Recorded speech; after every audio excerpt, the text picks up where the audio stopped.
CA inter पहले attempt में पास कर लिया, किसी पेपर में फेलियर नहीं है और ड्यू डेट को देखते हुए एक टॉप फर्म में अप्लाई भी कर दिया कि यहाँ पे काश मेरे आर्टिकल्स हो जाएं। बट अभी तक उस फर्म से मुझे कॉल नहीं आई कि आप टेस्ट के लिए आएँ या इंटरव्यू के लिए आएँ या जो भी उनका प्रोसेस होता है। तो अभी इस सिचुएशन में क्या किया जाए, ये मैं आपको इसलिए बात बता रहा हूँ क्योंकि स्टूडेंट्स की आज मुझे कॉल आई और वो उनका मुद्दा यही था कि सर बैच हमारा लेटेस्ट है, जल्दी जल्दी हमने पेपर्स पास किए हैं, कोई फेलियर नहीं है, फर्म में अप्लाई भी किया है, लेकिन उस फर्म से मुझे कॉल नहीं आई टेस्ट के लिए। मेरे जो बाकी फ्रेंड्स हैं, बैचमेट्स हैं, उनको आ गई है, मुझे नहीं आई।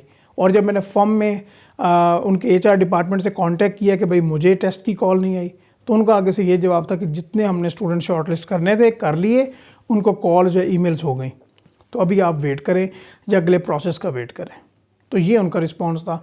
तो यहाँ पे ये इशू आपका भी हो सकता है, काफ़ी और स्टूडेंट्स का भी हो सकता है। तो मैं आपसे कुछ चीज़ें शेयर करना चाहूँगा, तो वो आप ज़रूर सुनिएगा। क्या आपने इस स्टूडेंट की तरह किसी एक फर्म में तो नहीं अप्लाई किया? ये हर बंदे की ख्वाहिश होती है कि वो टॉप ऑर्गेनाइजेशन को अप्लाई करे, इर्रिस्पेक्टिव कि आपकी अटैम्प्ट्स कितनी हैं, 4 हैं, 6 हैं, 8 हैं, वटएवर जो भी अटैम्प्ट्स आपको सी इंटर में लगी हैं। आपको ये मेंटेलिटी से भागना पड़ेगा, दूर होना पड़ेगा कि आपने बिग 4 में ही जाना है। आपको एटलीस्ट 10 से 12 फर्म्स में अप्लाई करना होगा। और जो डिस्कशन मेरी स्टूडेंट के साथ हुई वही मैं आपके साथ शेयर करने वाला हूँ कि आपने कभी भी एक फर्म में अप्लाई नहीं करना, चाहे आपकी जितनी अटैम्प्ट्स हो। 10 से 12 फर्म्स आप एटलीस्ट शॉर्टलिस्ट करें। अगर आपने इंडस्ट्री में जाना है तो इंडस्ट्री की कैटेगरी के वाइज आप शॉर्टलिस्ट करें कि आप किस कैटेगरी में जाना चाहते हो।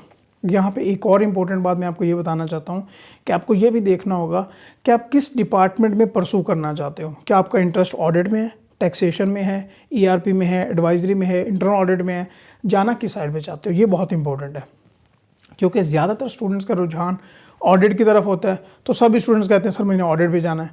लेकिन यहाँ पे आपको ये भी देखना चाहिए कि अगर आपका माइंड ज़रा टेक्नोलॉजी की तरफ है तो ईआरपी को ज़हन में रखें।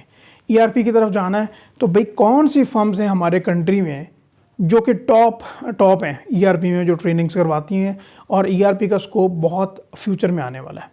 इसी तरह टैक्सेशन प्लस ऑडिटिंग की बात है तो कौन सी फर्म्स हैं जो कि टैक्सेशन में टॉप पे हैं, कौन सी फर्म है जो कि ऑडिट में ज़्यादा बेहतर है, एडवाइजरी में है। तो ये आपको पहले शॉर्टलिस्ट करना है। उसके अकॉर्डिंगली इर्रिस्पेक्टिव ऑफ फर्म्स की उसकी कैटेगरी क्या है, एटलीस्ट ए और बी कैटेगरीज में 10 से 12 या 14 फर्म्स में आप अप्लाई करेंगे तो आपको 2 या 4 फर्म से कॉल आएगी। ये मैं आपको क्यों बता रहा हूँ, एज़ पर माई एक्सपीरियंस अगर एक फर्म को ट्रेनिंग्स की रिक्वायरमेंट होती है 15-20, तो वहाँ पे एटलीस्ट अगर फिजिकल भी सीवी सबमिट करवानी हो 300-400 सीवीज इकट्ठी हो जाती हैं, इससे भी ज़्यादा हो जाती हैं। तो उन सीवीज़ में से 15 या 20 स्टूडेंट्स के लिए अगर लेट्स से 50 स्टूडेंट्स को भी कॉल की जा रही है शॉर्टलिस्ट होने के लिए टेस्ट की, तो वो देखा जाता है कि किन स्टूडेंट्स को कॉल करनी है। और इसमें एक रेफरेंस का भी पॉइंट ऑफ व्यू होता है, वो भी आपसे शेयर करूँगा। तो आपको ज़्यादा फर्म्स में अप्लाई करना है ताकि आपके पास कैटेगरीज ज़्यादा हों और आपके पास मौके ज़्यादा हों। अगर आप एक ही फर्म में अप्लाई करोगे तो ये आप अपने साथ ज़्यादती कर रहे हो। और ये जो इंडक्शन प्रोसेस है इसमें पैनिक नहीं होते, काफ़ी ये थोड़ा सा टाइम ले जाता है। थोड़ा सा आपने सब्र भी करना है, अपनी स्किल्स पे भी काम करना है ताकि जब आप इंटरव्यू टेबल पे बैठे हो तो आपको प्रेफरेंस मिले। ये भी बात माइंड में रखिएगा। ये मैंने आपको फर्म्स के अतबार से बता दिया कि आपको डिपार्टमेंट वाइज सोचना चाहिए। उसके बाद अगर आप इंडस्ट्रीज़ में जाना चाहते हो तो वहाँ पे भी आपको देखना चाहिए कि आप बैंकिंग में इंटरेस्टेड हो, एसएनजीपीएल का क्या स्कोप है, एसएससीपी का क्या स्कोप है, किसी टेक्सटाइल को ज्वाइन करना चाहते हो तो आपको कहाँ जाना चाहिए।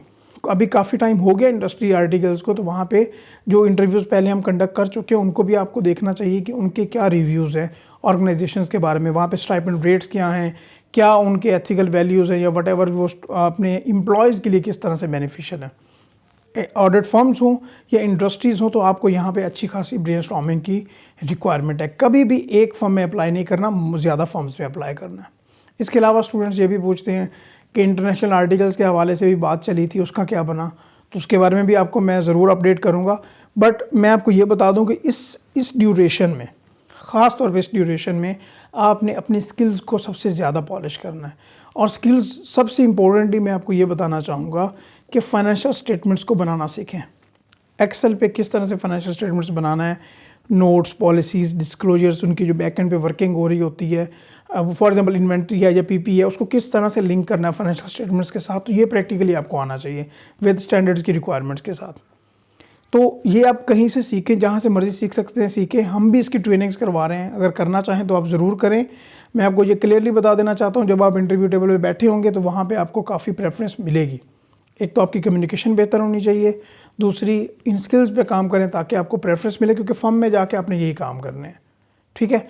और जो मैंने आपको पहले गाइडेंस प्रोवाइड की उसको दोबारा आप गौर से सुन लीजिएगा, 10 से 12 फर्म्स में अप्लाई कीजिएगा डिपार्टमेंट्स को माइंड में रखते हुए, और फिर ही आपको अच्छी अपॉर्चुनिटी मिल सकती है। और रेफरेंस की जो मैंने आपको बात की थी, यहाँ पे काफ़ी स्टूडेंट्स रेफरेंस के चक्कर में बैठ जाते हैं कि मेरे पास रेफरेंस है, मेरा उस फर्म में हो जाएगा। आपने इस चक्कर में नहीं बैठना, अपनी भी एफर्ट्स लगानी है। और अगर कोई क्लाइंट है या कोई भी अगर आपका रेफरेंस है तो वो आप ज़रूर उनसे बात करें ताकि आपको इंटरव्यू की या टेस्ट की एटलीस्ट कॉल आए। बाकी तो आपकी अपनी रिस्पॉन्सिबिलिटी है कि आपने अपने आप को मनवाना कैसे है। अगर आप स्किल्स वगैरह को ज्वाइन करना चाहते हैं तो डिस्क्रिप्शन में फॉर्म है, वो ज़रूर फिल कीजिएगा। इंशाल्लाह आपको बेनिफिट भी होगा इनसे, और आपको आगे करियर में भी काफ़ी फैसिलिटेशन मिलेगी। इंशाल्लाह हम नेक्स्ट वीडियो में बात करते रहेंगे। अस्सलाम वालेकुम।